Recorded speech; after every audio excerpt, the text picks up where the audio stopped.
Konbanwa, minasan. Good evening, everyone. And right now, we're back again to our regular. Sorry if I had some delays in providing you the lessons for our kanji and grammar. And right now, we are at lesson 009. It's an odd number, so which means we will, as I have discussed on our previous video, if our lesson number is an odd number, we'll be dealing with kanji characters, and if our lesson number is an even number, then that's a dedicated video for our bunpo or Japanese grammar lesson. So we're here at lesson 009, so we will be discussing the kanji. So our kanji for today is the number 5, the kanji character that represents the meaning number 5. So let's go. Ikimasho. So let's go with the stroke.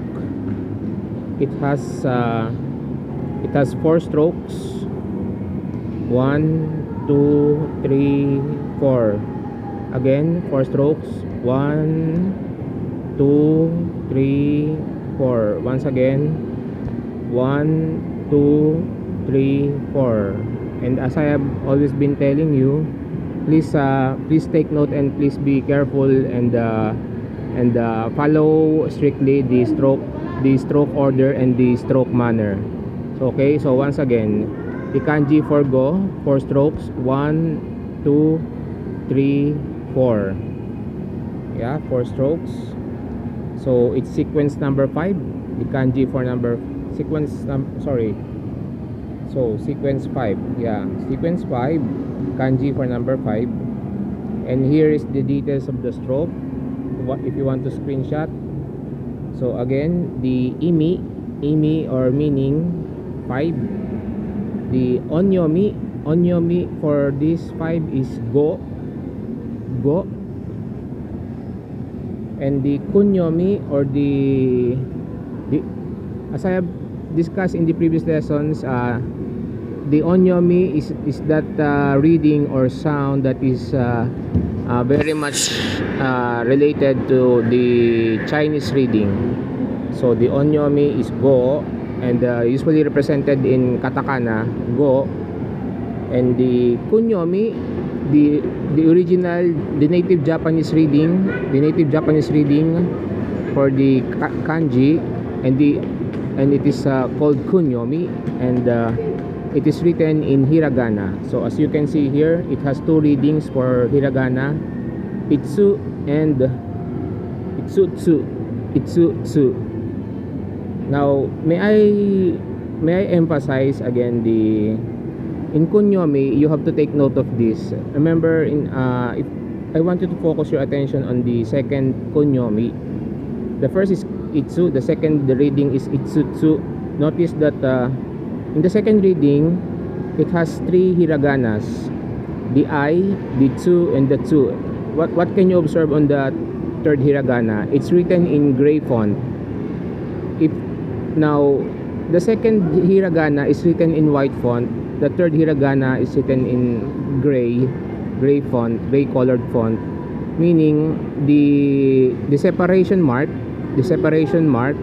is lies between the second and third hiragana.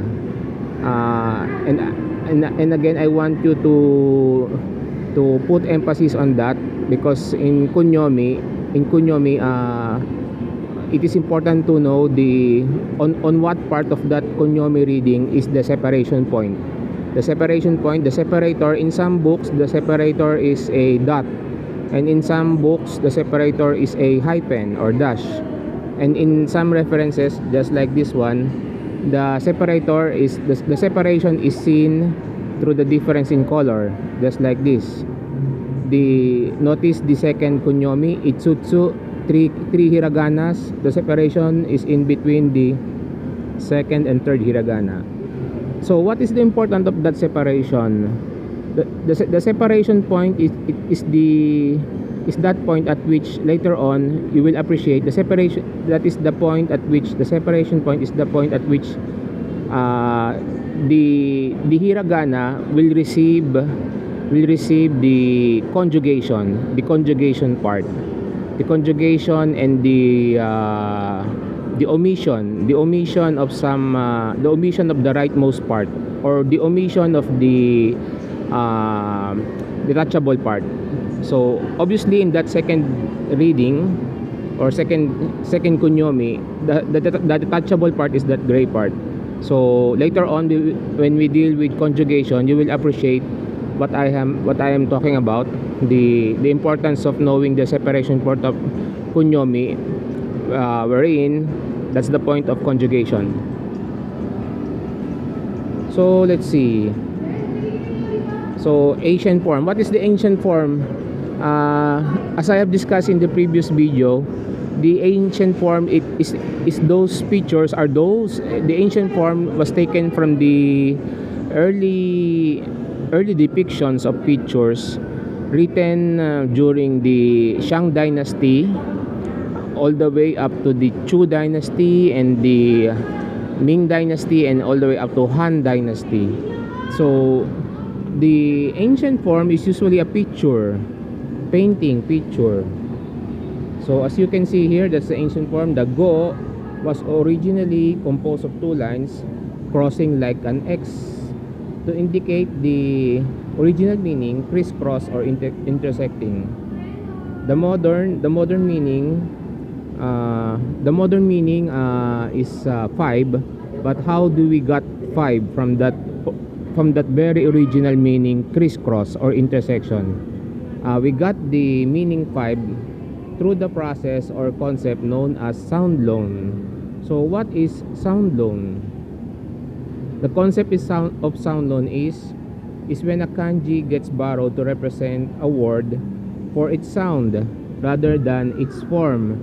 So because that's the default notion, or the default learning notion for a kanji, that you take the meaning was usually got from the form or from a depiction of a picture. But in the sound loan concept, the meaning is got from a sound loan rather than a form. Example, the form ga, which today means self, I, or self, was originally a picture of a weapon that is consisted of a handle and a blade with saw-like teeth. The name of that particular weapon sounded similar to the word for I. So the name of the weapon and the sound for the word I was similar. And then later on, because their sound are similar, we have two similar sounds, the name of the weapon and the pronoun I. So later it was borrowed to represent that word. Eventually, so this was like a history. Eventually the meaning I took over for that particular kanji, the ga, and the form ga was no longer used to represent the name of the weapon. So at later times, later on, that kanji was no longer used to mean a weapon, but rather the I. So that's the sound loan. So onyomi readings, go. Please screenshot these meanings. Go. Remember, if you're dealing with onyomi readings, enclosed in those square brackets, you can, as I have told you in previous lessons, if you want to represent onyomi readings, you use katakana, just like this. And please screenshot these meanings. And for the kun reading or kunyomi readings, itsu with no separation, and the second kunyomi, itsutsu. So what do you notice again in the second kunyomi reading is itsutsu. And notice that separation point. Did you notice the separation point? It is located between the second hiragana and the third hiragana. So in some books In some books they use hyphen or dash. In some books they use dot, just like this one. And in some references, the distinction between the distinction for you to distinguish the separation point is through a difference in font color, just like the thing above in this page. Okay, so it's used to mean the fifth day of a month. It's ka, just like March 5, Sangats, it's ka. It's March 5. Or February 5, Nigats, it's ka. Or let's say July 5, Shichigats, it's ka. It's ka 5 days or the 5th day of the month. Itsutsu is another form of counting, because the basic form, the cardinal form of counting is the H ni sanshi go roku, but the ordinal form of counting is the alternative form. Just like if you want to say 1, you don't use ichi but hitots, and the 2 instead of ni futats, and in this one instead of go you say tsutsu. Sakihodo shitsurei, sorry for that one. Sakihodo shitsurei shimashita. Okay, sorry for that one. Sorry for the interruption. Okay. Now I want you to take note of this. Satsuki. It's an irregular reading. Satsuki. Remember the Satsuki. Remember, we don't have the sa for the go, sa for the vibe. But these are the few exceptions for the default onyomi kunrom. There are some irregular readings, or I mean the exemptions for the traditional onyomi kunyomi readings. These are the special readings and irregular readings. Just like this one, the irregular reading Satsuki, meaning 5th month in the lunar calendar, Satsuki. And as you can see in square bracket, the hiragana, the kunyomi is represented in hiragana. Okay, so please screenshot this one. Okay,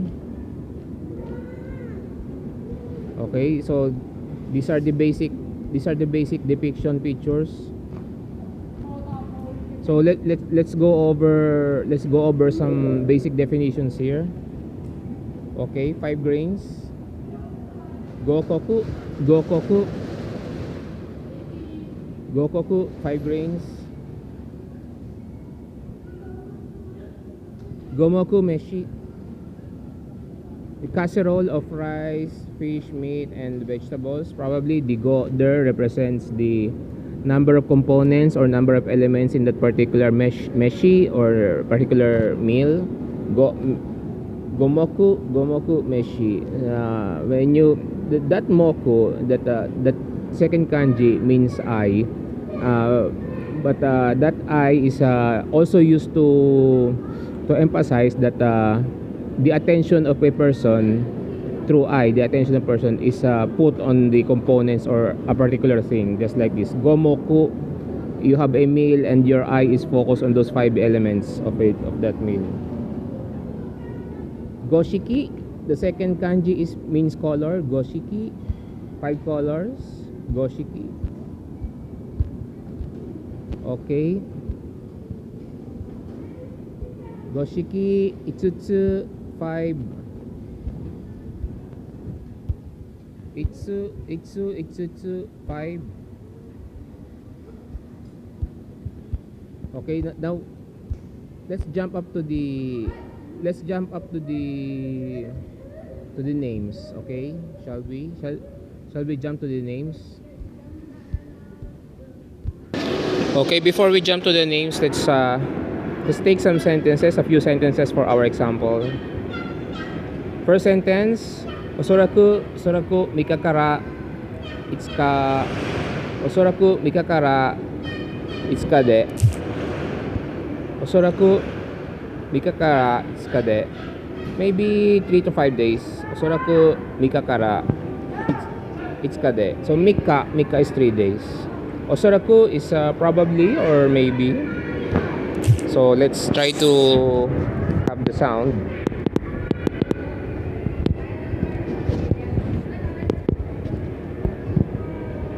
おそらく3日から5日で。おそらく3日から5日で。Okay, so this ちょうど5時です。Just about 5 o'clock. ちょうど5時です。Okay. So 3 sentences only. 2時15分前です。Again, sorry for that noise. 2時15分前です。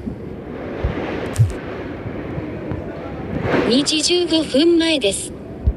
Once again. 2時15分前です。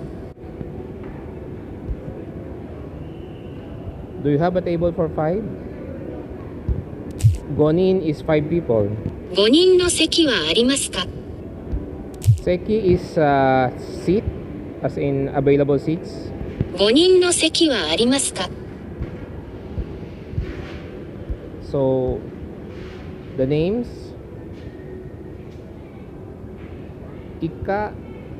Ikazaki, Goami, Gonaikawa,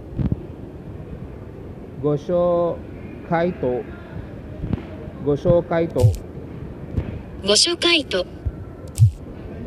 内川。 Okay, so let's go to the next kanji. The next kanji represents number 6. Number 6. And it's 4 strokes. 1, 2, 3, 4. Again, 1, 2, 3, 4. So imi 6, meaning the imi or meaning is 6. The onyomi is roku. Okay, onyomi is roku. Please take note, we have an irregular reading here. Aside from roku, we have riku.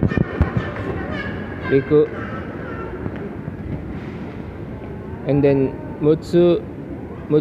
We have 2 kinds of mutsu. The regular mutsu and the stress mutsu. Stress on the second. We have a stress on the second syllable. Mutsu. So how do I know I have a stress on the second syllable? Because of the consonant doubler, the tsu. So the consonant doubler is the tsu. So mutsu. So kunyomi reading is mutsu, regular mutsu, and the stress mutsu, and then mui.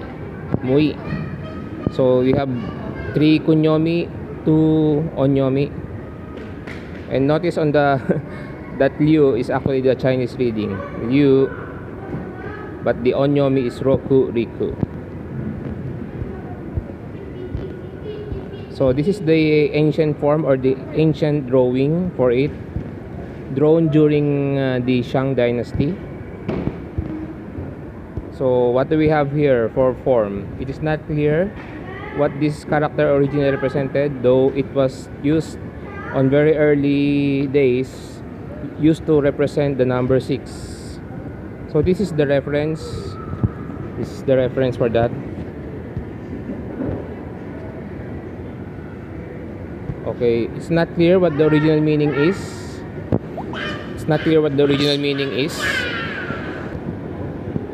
It was borrowed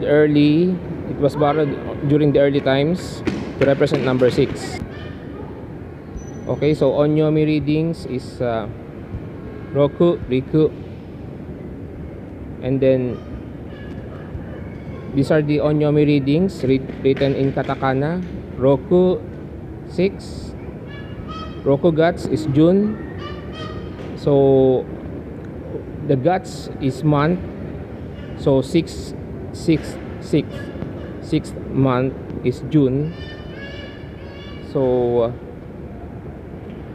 I have told you in the previous lessons that one of the consonant doublers is the tsu.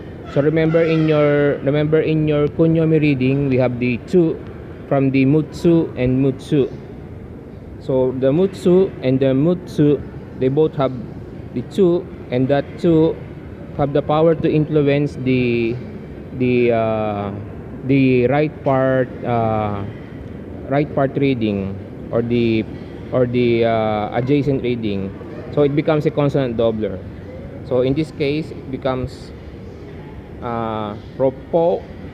The second kanji is ho, but since this is a kanji compounding, in the description box I will explain again what is kanji compounding. Kanji compounding is a process of using two or more kanji to form a compound word, or to form a new term.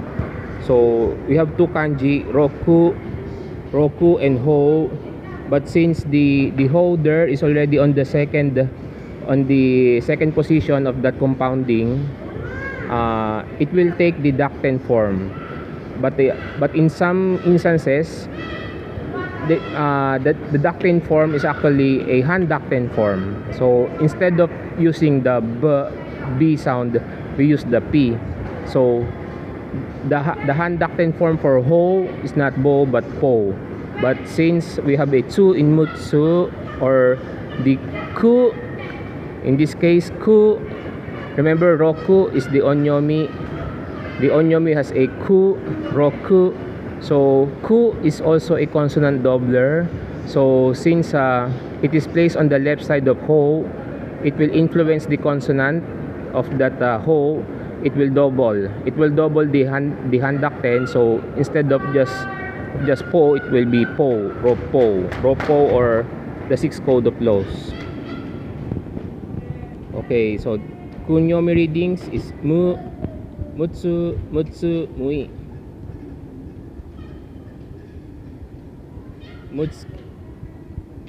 Mutsukime, the 6th month of a development. Mutsukime is the 6th month of a development. Mutsugiri is cutting in 6. Mutsu is 6. It's the ordinal counting form for 6. Mutsu. Mutsuki, 6th month. Muika, the regular reading muika, is the 6th day of a month. Let's say March 6, Sangats Muika. July 6, Shichigats Muika. Okay, so let's jump to the other readings. Rokuguts is the June. Roppo is the 6 codes, usually for laws. Joroku, 1 jo and 6 shaku. Mutsugiri, dividing or cutting into 6 pieces.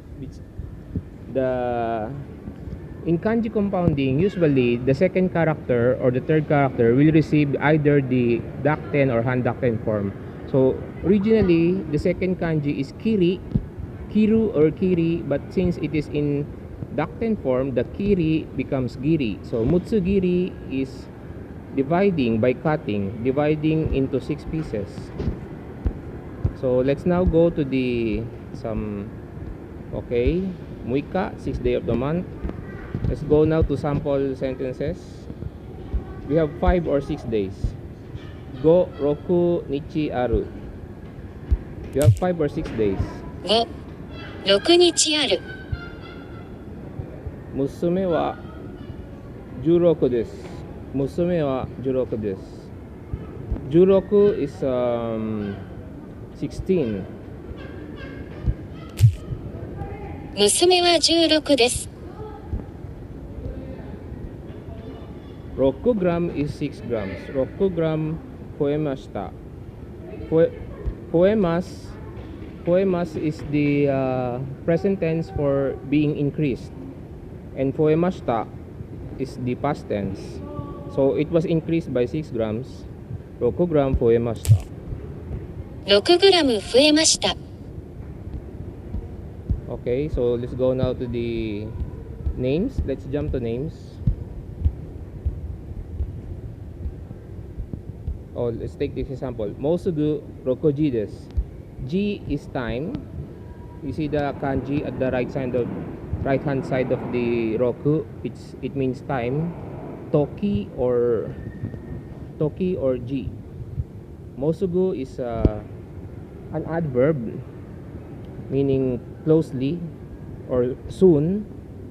It's near 6 o'clock. Mosugu. もうすぐ6時です。